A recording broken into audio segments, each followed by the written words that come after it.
Hey, what's up? What's up? It's your girl Neek, and we are gonna be talking about Katt Williams and how he is literally burning the internet down with this interview that he did with Shannon Sharpe. Now, I think he has this podcast or this thing called Club Shay Shay, and he has been interviewing quite a few people. And one of the people that he recently interviewed was Katt Williams. Now, all throughout the years, there have been several celebrities who have took shots at Katt Williams, and people are now, since he did this interview, pulling up all the evidence, the receipts to back up everything that he has said in the interview, alleging all of these comics of hating on him, putting dirt on his name, putting allegations on his name, and he just basically went on that show and took each one out one by one. Now, one of the people that he basically took out and called out was Cedric the Entertainer. Now, he laid these people out, okay? So he accused Cedric the Entertainer of stealing one of his jokes. So he talked about how when he was an up-and-coming comedian that he was on BET's Comic View. And at the time, Cedric the Entertainer was a little bit more established of a comedian. He talked about how Cedric stole his joke and he feels some type of way about it. So I'm going to play the clip. I'm not going to play the video, but I'll play the audio and we'll hear what he has to say about him stealing his joke. Told you when you asked him, did you steal Katt Williams' joke? Yeah. He said it don't line up. How it don't line up that I did it on TV in 2018? You came to see me at the Comedy Store do it in 2019 and then did it on the Kings of Comedy. All right. And so one of the people, he made an error by saying he's seen it in 2019. One of his people corrected him that it was not 2019, it was 1999, just so to get that clear. But that gets cleared up in the interview. But let's continue. Like, what doesn't line up? This is a televised joke that Mark Curry helped me punch up and get to the level that it was. The same Steve that went to go watch Mark Curry do his whole sitcom and then stole everything Mark Curry had. Now Steve got a sitcom where he the principal and he wear a suit and then he gets this high top fade, making all black men think he got the best lineup in the business. And it's a man unit. Okay, so he went off on Cedric about this joke. He went off on Steve about this man unit. And he went off on literally almost every single comedian there is. Now, leave it up to the internet to always find the receipts. And that's basically what they did. So the internet pulled up him as trending. And they basically pulled up this whole saga of Katt Williams' joke versus Cedric the Entertainer telling this very joke. Now, let me play it. You ever had your car radio up so loud that you couldn't hear the damn thing when it cut off? It looked like this. You flossing it.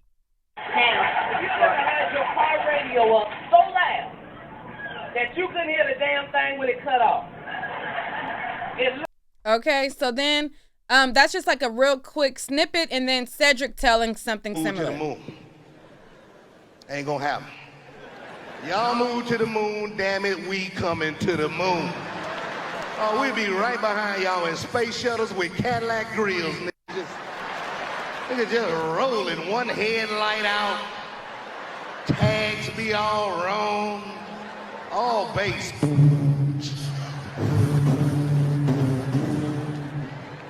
Y'all know we'll drive a space shuttle too. That's right up our damn alley. A space shuttle is long. They ain't scared no black folk. We'll drive a space shuttle. We grew up driving long cars. We'll drive a space shuttle like it's a 72 deuce and a quarter. We get us a cigarette. We be in a space shuttle like it's a 72 deuce. All right. So basically the joke was, your music is so loud, this, that. And so that was what that was. Okay, Cedric told you. So Cedric the Entertainer responded and he said, revisionist history, regardless of whatever Katt's opinion, my career can't be reduced to one joke.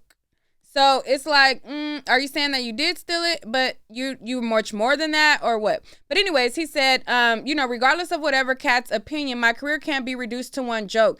Katt Williams claims as his, I've been in over 40 movies. My specials and brand speak volumes, for I am the people have put on, including Cat in the Hat at the Gibson Amphitheater. And all that tough talk is corny as F. I'm a grown A man, and none of that ish is gonna go like you think. Whatever. Like, you got this over here or whatever. So he's referring to when Katt Williams said that, Cedric is big, and he would like give him a mean like punch to the gut if he seen him, because he played in his face about the joke when he gave him a pass. Now, moving on. So he talked about Kevin Hart being an industry plant, and he basically said that Kevin Hart did not put in the work in LA, and he just did comedy stuff on the East Coast and came out here and was all of a sudden like in movies. And so he felt like he was an industry plant, and he went off on the fact that he was talking about the fact that he was on drugs. Okay. So people then pulled up the clip where Kevin Hart, I keep messing up their names, where Kevin Hart in fact was taking shots at Katt Williams and saying that he was on, and things like that. So let me pull up what he said about Kevin, and then I'm going to pull up what Kevin said in response. Already had his deals when he got here. Have we heard of a comedian that came to LA, and in his first year in LA, he had his own sitcom on network television and had his own movie called Soul Plane that he was leading? No, we've never heard of that before that person or since that person. What do you think a plant is? Maybe people don't understand the definitions of these words. All right. So he basically called him an industry plant, and he talked about how he was not feeling how Kevin Hart said that he was on drugs. Okay. And people pulled up a resurfaced interview or an old interview where Kevin Hart was dissing Katt Williams prior to they pulled up an interview of Kevin Hart dissing Katt Williams prior to Katt Williams doing this recent interview and speaking on him recently. Okay, so let's roll it. Frustration with Katt Williams comes from, you keep pointing at Hollywood. Hollywood this, the white man, this, and this. When do you take responsibility for your actions? You had the shot. Katt was in that position at one point. You were the guy. Yeah. You were set up to be the star. You didn't show up to work. You fucked off promo shoots. You fucked off your promo fucking trips that they had set up for you. You became a risk to the studios, which is why the studios stopped fucking with you. Why was he a risk? He chose drugs. Oh. All right. So as you see right there, he basically said that Katt Williams he chose drugs. Okay. And so that's why Katt Williams decided to take shots at him in that interview and basically call him out. Now, Kevin Hart has responded, and he basically called him bitter in so many words and said that he needs to get that anger up out of him. Okay. So that was that on that about that. So he also went in on Ricky Smiley. So when he went in on Ricky Smiley, he was angry at Ricky Smiley because he said that he was supposed to take on his role in Friday After Next. But first, let me read exactly what Kevin Hart said now that I pulled it up. So this is what Kevin Hart responded. He said, "Gotta get that anger up out ya, champ. It's honestly sad. In the meantime, please enjoy my movie trailer to my next film, Lift. Will be dropping on Netflix in 8 days. There is a moment in the trailer where blah, blah, says, and it says, I know she's talking about Katt. Mark your calendars. This one is special." Wear no dress until they offered him the dress, and then he put it on. And what did he say after he wore it? I made my own decision. Duh. But you didn't make it before they brought it up, did you? It's okay. It's all right. For a 5-year period, every single movie that Kevin Hart did was a movie that had been on my desk, that all I had said was, just, can we take some of this step and fetch it shit out? And then I can do it. Like, it don't need to be overtly homosexual, because I'm not homosexual, right? It doesn't need that to be funny, right? And me saying that and them going, oh yeah, no problem. And then going to give it to this other guy and having him do it just like it was. And acting like I'm a bad person because I keep standing on my standard. But, yeah, it's interesting, but I wouldn't change it for the world. Like, okay. And so now let's go to Ricky Smiley. So like I said, he went after Ricky Smiley as well. And basically, like I said, Ricky Smiley I guess he did an interview also with Shannon Sharpe, and he was talking about how he was supposed to get the role of the pimp on Friday After Next that Katt Williams had. And Katt Williams just like went off, and he was just basically talking about how, like, I rewrote the whole the script. I like told them how to do the wardrobe. I told them how to, do the vernacular. I actually told them not to hire a actor to play the pimp role. Like, I had connections and told them to actually get an actual pimp, which was Don Magic Juan. Like, there was certain tweaks and things and edits that I made to the script that made it what it is, and it wasn't just some role for you. Like, what were you supposed to do? Like, and so he also talked about how there was a scene in the movie where he was supposed to get the booty snatched or whatever, and he said that he didn't want that in the movie. He felt like he could make it just as funny without that aspect to it. And so therefore, he made the role his own, and, it was a really big role for him. And so he felt some type of way that Ricky Smiley was going around trying to say that was supposed to be his role. And I guess he just didn't like the taste that it left in his mouth. So he talked about how Ricky Smiley doesn't have talent, and the only talent that he has is dressing like a woman. He said that Tyler Perry and Ricky Smiley's only acting capabilities are dressing as a woman in that type of capacity, and that they have no real talent as far as telling jokes or anything like that. I don't like the way that made my kids feel. everybody was Katt Williams, and don't nobody know who he is. I'm on the radio. I'm with Steve and Said. Everybody know me. That's what he told everybody that would listen to on the set. That's the truth of the matter. He was so egregious, not now, then. He was so egregious that, and Hollywood has never heard this in 100 years. He was so egregious, I put in my contract that I won't work with Ricky Smiley again unless he's in a dress. Now, what was Ricky Smiley's next movie? Was it First Sunday? Did he wear a dress in it? You bet he did. It's in my contract. Why would you put that in your contract, Katt? That's where he's a believable actor. Him and Tyler Perry can't play a man to save their life. All right. So Ricky Smiley, he responded to what Katt Williams had to say. And he said that it was hurtful for his kids to hear how he went about it.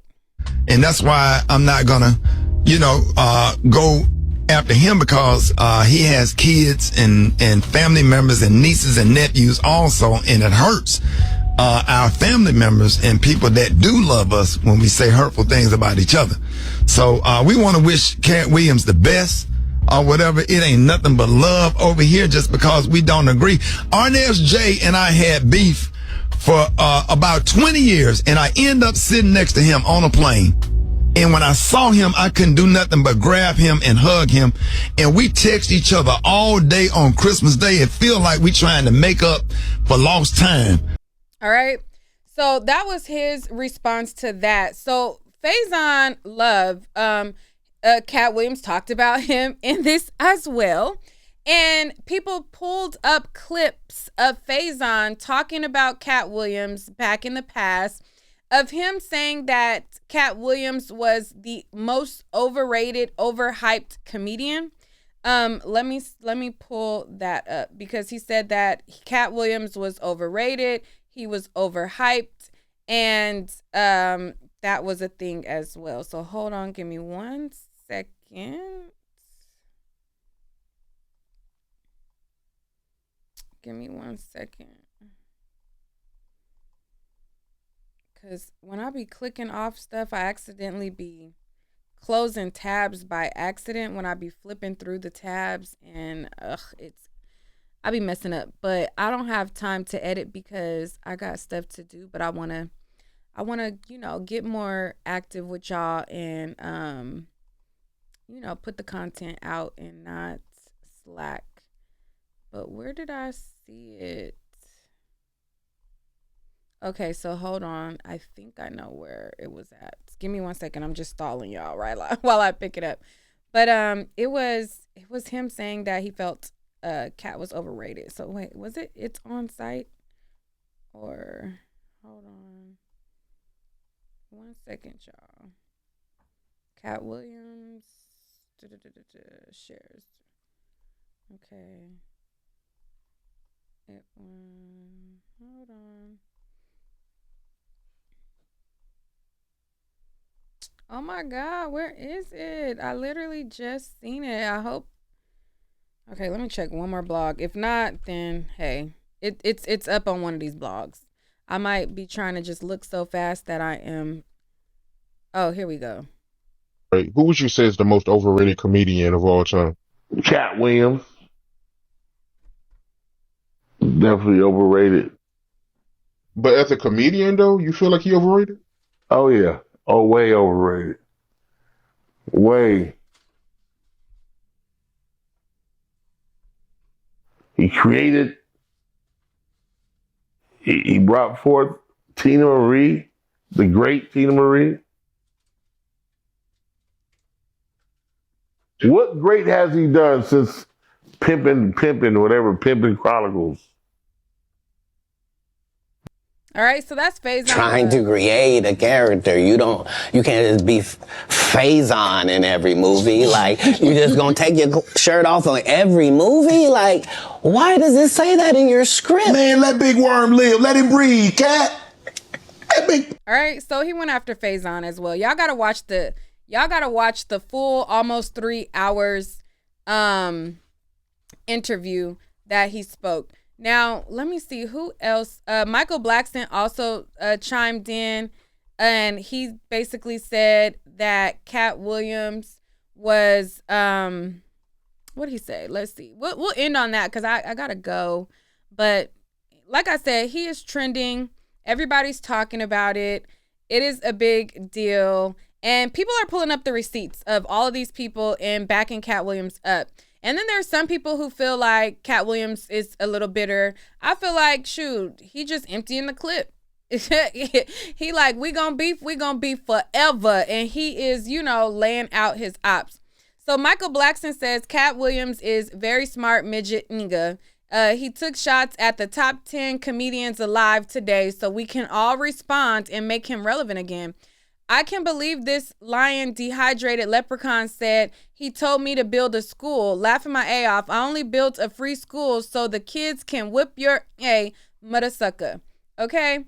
And he says Katt Williams is definitely top 10 comedians of all time and top 5 alive, but we all have to agree he's not the Katt of 2005. The top 10 black comedians are Eddie Murphy, Chris Rock, Dave Chappelle, Katt Williams, Martin Lawrence, Kevin Hart, Mike Epps, Cedric the Entertainer, Earthquake, and guess who's 10? And then he said, himself. When you have, I don't know how early it was in your career. Obviously, it hadn't been I don't think it's in the last decade because you've been immaculate. So this is what he said about Michael Blackson. Have you ever dropped a pass? I have.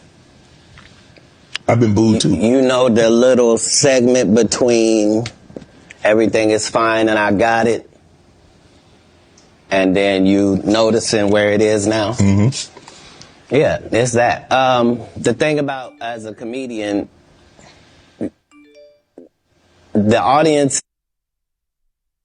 make sure everybody knows. But again, he still got to get back on D. Right. Like the game didn't end. He don't get. All right, he's taking too long to get to the point to that. All right, so anyway, so that's that on that. It's Katt Williams versus everybody, and I want to know how you feel about it. Do you feel like he is coming from a bitter spot? Do you feel like he is wrong for airing this out? Do you feel like he is only talking about these people to be relevant? Like, what is your thoughts of the matter? Because he done said Steve Harvey had a man unit. He talked about Cedric the Entertainer. He talked about Kevin Hart. He talked about Michael Blackson. He talked about everybody. Okay, Ricky Smiley. Everybody. Okay, and everybody is noticing, watching that interview. Somebody says, me taking notes, listening to this Katt Williams interview because he dropping some nice one-liners I'ma use one day. My face when Katt Williams explained how Steve Harvey stole hanging with Mr. Cooper from Mark Curry. He said, they're so bold, they're not available on Netflix or Tubi. Katt Williams. And then this says, and Katt closed the Club Shay Shay interview clarifying Bernie Mac was the true king of comedy, which is an absolute fact. Rest in peace to the GOAT. Okay. And so there's also more trending things also about like the whole Steve Harvey thing. It says, so people picking up that picture saying, so this was a weave this whole time. Somebody says Katt Williams said he was accepted into college at 7, read 3,000 books a year since he was 8, and can currently run a 4.4 at 52 years old. It was clearly lying. It was clear. Some of that stuff I did feel like was a little far-fetched when he started getting into like him leaving the house at 13 and like, yes, you know, kids run away, but some of it sounded a little far-fetched. I ain't gonna lie. Now, when he was talking about the actual comedians, I felt like, you know, people are pulling up the receipts and there's truth to it. But some of his background, I was like, it sounded like a lie. It sounded like a little stretch, you know, but whatever. Somebody says, y'all ain't tell me this Katt Williams interview is longer than The Color Purple. Another person says, Shannon Sharp just said hello. And Katt Williams was like, I'll begin with a list of everyone who I think is untalented in alphabetical order. After we finish up with that, I'm going to tell you about all these people who stole from me. Okay. Another person says, Katt Williams saying someone had a light-skinned, ugly-faced wife and it could apply to 7 people has me hollering. Another person says Katt Williams' interview and the Epstein's list dropping on the same day definitely proves the universe bends towards being a messy bee that lives for drama. Okay, after several breaks to respond to phone calls and work emails, I have finally finished the Katt Williams interview. I'm one of the 10 black people in America who wasn't hit. Okay, so they're saying like, listen, he emptied out the clip on everybody and I survived. I wasn't on the list because, like I said, it's Katt Williams versus everybody. So y'all definitely check out that interview. And again, y'all let me know what y'all think. Do y'all think he's coming from a bitter place? Do y'all think that, you know, like what's it giving? Y'all feel like he just grieving out his grievances, and if you did him wrong, he got a right to shoot back. And clearly all of these clips are resurfacing of all of these people talking slick about him. So y'all let me know what y'all think. And sorry I kind of had to rush through it, but hey, bada bing, bada boom, bada bang. Okay. All right. Bye, y'all.